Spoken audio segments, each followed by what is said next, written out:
나의 작업물에 대한 피드백을 받는다는 것은 프로든 아마추어든 스트레스 받는 일이죠. 그 스트레스로부터 벗어날 수는 없습니다. 더 큰 궤적을 그리기 위해서 나의 세계를 깨뜨려야 하는 일이라서 외부의 충격 변수를 감내하겠다는 것이니까 얼마나 스트레스를 받겠습니까? 오늘은 특히 초보자들이 피드백 받을 때 가장 많이 나오는 반응 탑5를 한번 들여다보도록 하겠습니다. 이걸 보는 이유는 그냥 하나예요. 여러분들 뿐만 아니라 누구나 그런 반응을 보이니까 특별히 나만 그런 게 아니다 라고 생각을 하시라는 의미이고, 또 피드백을 잘 받는 선배 작가님들도 그런 시기를 지나서 지금과 같은 마인드를 가지게 된 거라서요. 창작에서 수정이 가장 중요하지 않겠습니까? 그거를 잘 하자는 의미에서 한번 들여다보도록 하겠습니다. 우동이즘.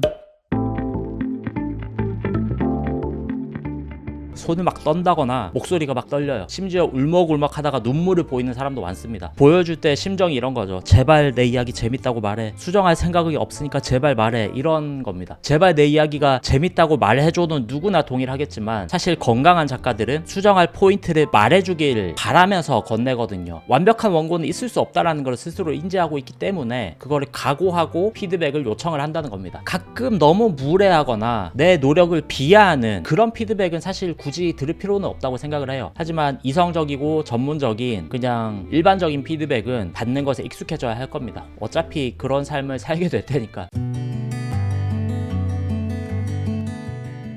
상대가 내 이야기에 대해서 이해하지 못했다고 생각하거나 상대가 내 취향과 좀 다르다고 굳게 믿어버리는 경우입니다. 그런 경우가 아예 없는 건 아닌데 너무 많은 경우에서 그것과 연관이 없는데도 그렇게 생각하는 경우가 많단 말이죠. 예를 들어서 이야기의 구조라고 하는 것은 너무 간단하거든요. 기승전결 안에 뭐 어떠한 새로움이 있을 수 있겠습니까? 그렇죠? 새로움이라고 하는 것은 그 작가의 개성, 연출에서 드러나는 것이지 스토리 단계에서의 구조에서는 크게 특별할 게 있을 수 없거든요. 인체를 예시를 들어서 우리는 늘 사람을 보고 살기 때문에 그림을 볼 때 전문가가 아니라도 인체는 조금만 잘못 그려도 이 사람 인체를 뭔가 이상하게 그렸네 라고 하는 게 금방 눈에 들어와요. 인체를 독특하고 특이하게 그리는 사람들도 있죠. 디즈니 캐릭터도 그렇고 팀버튼 사파도 그렇고 너무 많잖아요. 하지만 인체 구조에 대한 이해가 들어가 있는 개성이기 때문에 그런 거를 보면서 인체가 어색하다 틀렸다라고 하는 사람은 없는 거죠. 기본을 갖춰진 상태에서는 취향이라는 게 들어갈 수 있습니다. 이야기도 마찬가지라는 거죠. 이야기 구조라고 하는 것은 구조의 영역에서만큼은 사실 취향이라는 게 들어갈 수 있는 여지가 많지 않아요. 그리고 사실 좋은 피드백러라면은, 피드백러라고 하는 말이 맞는지 모르겠는데, 내 취향이 아닌 내가 취향상 재밌어하지 않는 이야기를 깊게 피드백 하려고 하진 않을 거예요. 예를 들어서 저는 수없이 많은 학생들을 상대를 하지만 BL이나 GL 같은 이야기를 저에게 피드백을 요청을 하시면은 이거에 대해서 이해도가 깊지 않기 때문에 정확한 피드백은 할 수 없다고 늘 이야기를 하거든요. 또 여성향 로맨스도 이야기의 구조 단계를 넘어가서 연출 단계 혹은 캐릭터 시트 단계, 이쪽에서는 피드백을 하지 않습니다. 구조의 영역에서만 피드백을 하죠. 왜냐하면 그림체와 연출은 정말 취향이 중요한 영역이기 때문에 남자인 저는 30대 여성 대상층의 어떤 로맨스를 취향의 영역에서 정확한 피드백을 해줄 수 없다는 걸 제가 알고 있습니다. 그래서 구분을 하는 거죠.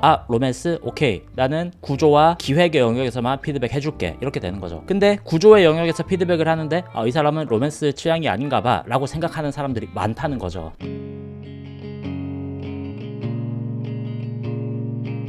현장에서는 어느 정도 수긍하는 것처럼 가지고 가요. 이 부분을 수정해야 되는군요. 조금 떨떠름한 표정이지만 그거를 잘 이해를 하고, 저도 이해를 시켰다고 납득을 시켰다고 생각을 하고 넘어갔는데 한 일주일 있다가 수정된 것을 보면은 바뀐 게 없는 거죠. 물론 그 작가의 입장에서는 어마어마하게 고민하고 고통의 수정 시간이 있었을 겁니다. 하지만 큰 결에서 보면은 전혀 바뀐 게 없는 그런 피드백인 경우가 또 많다는 거죠. 사실 이게 가장 흔하고 많은 케이스이긴 하죠. PD님들도 늘 이런 이야기를 하면서 한숨을 쉬시긴 합니다. 이 케이스에서 가장 안 좋은 것은 그 피드백을 받고 수정하는 시기가 너무 길어져서 원고가 완성되지 않고 계속 수정만 반복되는 경우가 가장 안 좋은 케이스인데, 이것도 메모 시간의 오류로 설명할 수밖에 없는 게 그만큼 내가 고통을 받았고 그만큼 열정을 다한 원고이기 때문에 어떻게든 완성시켜야겠다라는 각오가 생겨버려서 놓지를 못하게 되는 거죠. 사실은 실패가 더 성장을 숙성을 시키는 게 많고, 어느 정도 했는데도 안 되는 거라면은 다른 걸 하면서 숙성을 시킨다거나, 아니면은 서랍 속에 짱 박아두고 몇 년 뒤에 꺼내 본다던가, 뭐 이런 것들이 필요할 때도 있는데 그런 게 전혀 안 되는 거죠.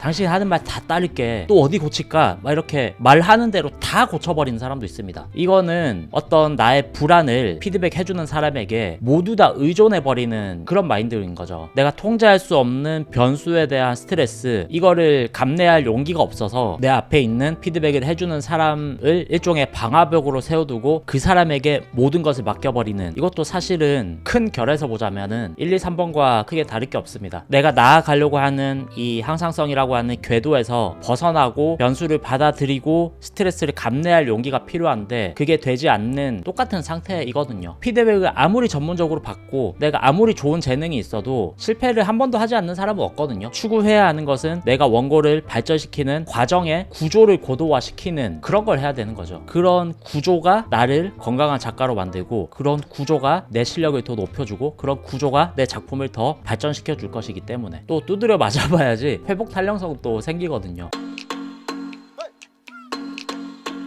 스타일상 나는 그런 거 못해, 이거 내 스타일 아니야, 내 능력상 지금 그런 걸 할 수도 없어, 나는 그런 쪽 문제에는 관심이 없어서 못 다뤄, 할 줄 아는 거 안에서만 어떻게든 비벼서 뭔가를 만들려고 하는 습성인 거죠. 내가 가진 가능성을 깨기 위해서는 도전의 폭을 넓혀볼 필요가 있다는 거죠. 피드백을 받는 거는 자기 객관을 연습하고 나의 작품 제작 과정을 고도화하고 그 안에서 나만의 회복 탄력성을 기르는 가장 중요한 수정의 핵심 포인트라고 생각을 하거든요. 왜냐하면 작가의 원고 제작 공정은 혼자서 만들고 혼자서 끝내는 경우는 사실상 거의 없거든요. 늘 다양한 사람들과의 소통 속에서 발전하고 더 나은 원고, 더 나은 작가, 변화 속에서 그런 것들이 탄생하는 것이기 때문에, 그래서 저는 피드백을 받을 때 늘 어떤 마인드로 받냐면요, 원고 콘티를 보통 보여주죠, 만화니까. 나는 콩밥이다, 나는 진짜 아무것도 아니다, 나는 지금 아무것도 모르는 사람이고 이 사람의 의견을 일단 전폭적으로 다 수용할 것이다, 소화시키는 과정에서 뭐 나중에 생각하자, 일단 하는 얘기를 모두 다 귀 기울여 드릴 것이다 라는 마인드로 피드백을 요청을 하거든요. 물론 그 안에서 내가 진짜 하려고 하는 것을 설득시키고 상대방을, 그래야 내 기획이 이해가 될 테니까, 또 내가 추구하려고 하는 재미를 이해시키기 위해서 열심히 말을 하고 노력을 합니다만, 어쨌든 큰 결에서는 그 사람이 하고자 하는 내용의 엑기스를 제가 이해하기 위해서 어마어마하게 노력을 하거든요. 왜냐하면 어쨌든 그걸 해야 내게 좋아지는 거니까, 상대가 좋은 게 아니라 내가 좋아지는 거잖아요. 그래서 내 거를 잘하기 위해서, 내가 발전하기 위해서 해야 되는 건데, 거기에서 굳이 상대방을 설득할 필요가 뭐가 있냐는 거죠. 정말 자기 객관 잘 해서 피드백을 받아서 발전시키면 되는 건데,